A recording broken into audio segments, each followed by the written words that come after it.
ముస్లిం మైనార్టీల హక్కులను కాలరాసే సీఏఏ చట్టాన్ని సమర్థిస్తూ టీడీపీ అధినేత చంద్రబాబు నాయుడు మాట్లాడడం పట్ల ముస్లిం రైట్స్ ప్రొటెక్షన్ ఫోరం వ్యవస్థాపక అధ్యక్షులు డాక్టర్ షేక్ మహబూబ్ బాషా మండిపడ్డారు. శనివారం ఆయన వ్యాపార పనుల నిమిత్తం దేశ రాజధాని ఢిల్లీకి వెళుతూ హైదరాబాద్లోని శంషాబాద్ విమానాశ్రయంలో మీడియాతో మాట్లాడారు. ఈ సందర్భంగా డాక్టర్ షేక్ మహబూబ్ బాషా మాట్లాడుతూ గతంలో సీఏఏ చట్టం ఒక హాస్యాస్పదమని కొట్టిపారేసిన చంద్రబాబు నాయుడు నేడు ఎన్డీఏ కూటమితో చేరిన వెంటనే తన అభిప్రాయాన్ని మార్చుకోవటం సబబు కాదన్నారు. దేశంలోని ఒక సీనియర్ రాజకీయవేత్తగా అపార రాజకీయ అనుభవం కలిగిన చంద్రబాబు నాయుడు ముస్లిం మైనార్టీల హక్కులను కాలరాసే సీఏఏ చట్టాన్ని రాజకీయ లబ్ధి కోసం సమర్థించడం దురదృష్టకరమన్నారు. ముస్లింలకు 4% రిజర్వేషన్లు ఏ విధంగా అమలు చేస్తారో చెప్పాలని ఆయన చంద్రబాబు నాయుడిని ప్రశ్నించారు. స్వదేశంలో ఉంటూనే ముస్లిం మైనార్టీలు పరాయి దేశస్తులుగా బతకాల్సి వచ్చే పరిస్థితులు కల్పిస్తున్న రాజకీయ పార్టీలను ముస్లిం మైనార్టీలు ఆదరించారని ఆయన తెలిపారు. ముస్లిం మైనార్టీల వక్ఫ్ బోర్డు ఆస్తుల పరిరక్షణకు 4% రిజర్వేషన్ అమలు తదితర హక్కులను పరిరక్షిస్తామని చంద్రబాబు నాయుడు అధికారికంగా ప్రకటించాలని ఆయన డిమాండ్ చేశారు. లేదంటే రాబో ఎన్నికల్లో ముస్లిం మైనార్టీలు తగిన గుణపాఠం చెబుతారని హెచ్చరించారు. అనాదిగా అభివృద్ధికి దూరంగా పేదరికంలో మగ్గుతున్న ముస్లిం మైనార్టీల హక్కుల పరిరక్షణ కోసం తాము గళం విప్పుతూనే ఉంటామని డాక్టర్ షేక్ మహబూబ్ బాషా వెల్లడించారు. సీఏఏ చట్టం పైన ఈరోజు మన చంద్రబాబు నాయుడు గారు ఒక స్టేట్మెంట్ ఇచ్చారు. అంటే సీఏఏ అనేది నేను మద్దతు ఇస్తున్నాను, ఇది అపోహలు రాజకీయం చేస్తున్నారు అని ఆయన వాయిస్ ఇచ్చారు. ఒకసారి చంద్రబాబు నాయుడు గారికి నేను ప్రశ్నిస్తున్నాను, అసలు మీకు సీఏఏ పైన అవగాహన ఉందా లేదా అనేది నాకు అర్థం కావటం లేదు.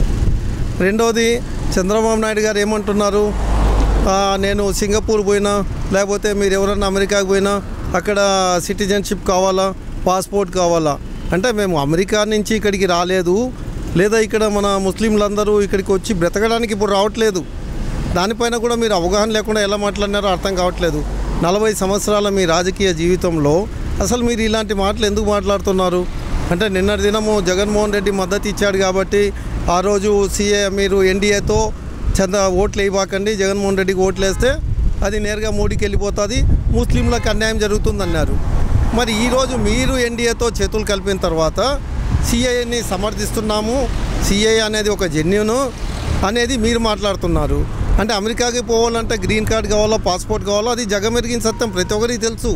మన దేశం వదిలి వేరే దేశానికి పోయినప్పుడు మనము అక్కడ సిటిజన్షిప్ తీసుకోవాలంటే అక్కడ మనం సెటిల్ అయ్యి బ్రతకాలంటే కావాలా. కానీ ఇండియాలో పుట్టి ఇండియాలో పెరుగుతున్న వాళ్ళకి సిటిజన్షిప్ ఎందుకు అని మీకు నేను ప్రశ్నిస్తున్నాను. రెండోది, అసలు ఈ సీఏఏ 1948లో జవహర్లాల్ నెహ్రూ గారు ఎందుకు ఇంప్లిమెంట్ చేశారు, అసలు ఇది ఎందుకు ఆవిర్భవించిందని ఒక్కసారి మీరు సరి చూసుకొని దాని తర్వాత స్టేట్మెంట్ ఇవ్వండి. మన పక్క రాష్ట్రాలు తమిళనాడు, కర్ణాటక, తెలంగాణ, వెస్ట్ బెంగాల్, మహారాష్ట్ర, కేరళ వీళ్ళందరూ సీఏఏని వ్యతిరేకిస్తున్నారు. కానీ మీ స్వలాభం కోసము మీరు సమర్థిస్తున్నారా లేకపోతే ముస్లిం ప్రజలు గొంతు తొక్కడానికి సమర్థిస్తున్నారో అర్థం కావట్లేదు.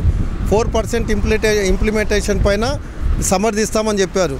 మరి మిగిలినటువన్నీ ఏం ఇంప్లిమెంట్ చేస్తారు మీరు? మా వక్ఫ్ బోర్డ్ ఆస్తుల గురించి మీరు జస్టిఫై చేస్తారా? అదేవిధంగా ఈ మనకు ఏదైతే ఇస్లామిక్ బ్యాంకులు ఉన్నాయో వాటి గురించి మీరు నోరు తెరవడం లేదు. మూడోది, మీకు ఏదైతే మీరు చెప్తున్నారో ముస్లింలు వెనకబడినారు, ఆర్థికంగా చాలా దీనస్థితిలో ఉన్నారు, మంచిది, సంతోషం. అంటే ఇప్పటికన్నా మీరు తెలుసుకోగలిగారు. కేవలం 3 సీట్లు ఇచ్చారు ముచ్చటగా ముస్లింలకి, ఓకే, దాని గురించి మేము ప్రశ్నించటం లేదు. మీరు సీఏఏని ఎందుకు సమర్థిస్తున్నారు అనేది మేము ప్రశ్నిస్తున్నాము ముస్లింలుగా.